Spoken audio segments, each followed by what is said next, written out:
காங்கிரஸ் கட்சியின் மூத்த தலைவர் திரு ப சிதம்பரம் தொலைபேசி வழியாக இணைந்திருக்கிறார். அவரோட பேசலாம். சார் வணக்கம். வணக்கம். தமிழக முதலமைச்சர் ஜெயலலிதா காலமாகி இருக்கிறார். உங்களுடைய நினைவுகளை பகிர்ந்து கொள்ளுங்கள். தமிழக முதலமைச்சர் செல்வி ஜெயலலிதாவினுடைய மறைவுக்கு என்னுடைய ஆழ்ந்த வருத்தத்தையும் இரங்கலையும் முதலிலே தெரிவித்துக் கொள்கிறேன். குறிப்பாக திராவிட முன்னேற்ற கழக தொண்டர்களுக்கு என்னுடைய இரங்கலை நான் தெரிவித்துக் கொள்கிறேன். கடந்த 25 ஆண்டுகளிலே தமிழ்நாட்டினுடைய அரசியல் தலைவர்களில் மிகுந்த டாமினன்ட் என்ற ஆங்கிலத்திலே சொல்கிறோமே, முதன்மை இடத்தை பெற்றிருந்தவர் செல்வி ஜெயலலிதா. 6 சட்டமன்ற தேர்தல்கள் நடந்தது.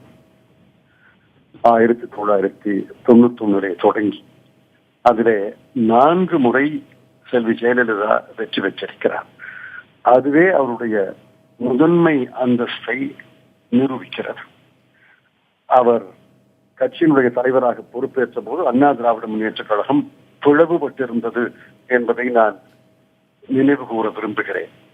பிளவுபட்ட ஒரு கட்சியை ஒன்றுபடுத்தி அனைத்து தொண்டர்களையும் தன் வழியிலே நடக்கச் செய்து அந்த கட்சியினுடைய தொண்டர் வலிமையை அதிகரித்து 6 தேர்தல்களிலே 4 தேர்தல்களிலே வெற்றி பெறுவது என்பது ஒரு அசாத்தியமான சாதனை.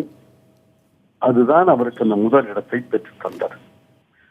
அவர் பாரதியார் பாடியதை போல நெஞ்சில் உறுதி வேண்டும் என்பதை உள்வாங்கிக் கொண்டு தன்னுடைய அரசியலை நடத்தினார்.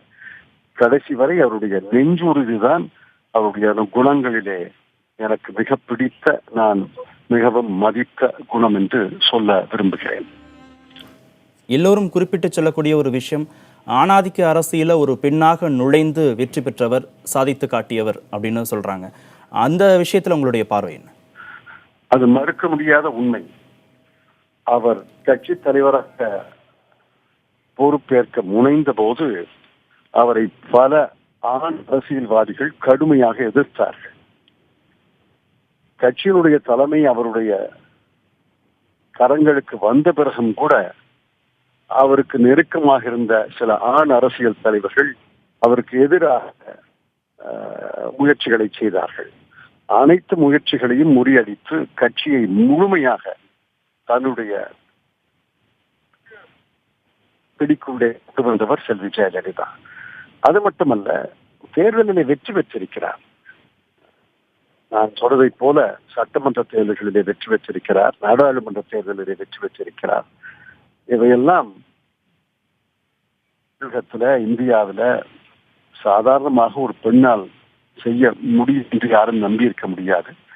அதை கடந்த 25 ஆண்டுகளிலே ஆணுக்கு நிகர் பெண் அரசியலிலே என்பதை நிரூபித்து காட்டியவர் செல்வி ஜெயலலிதா.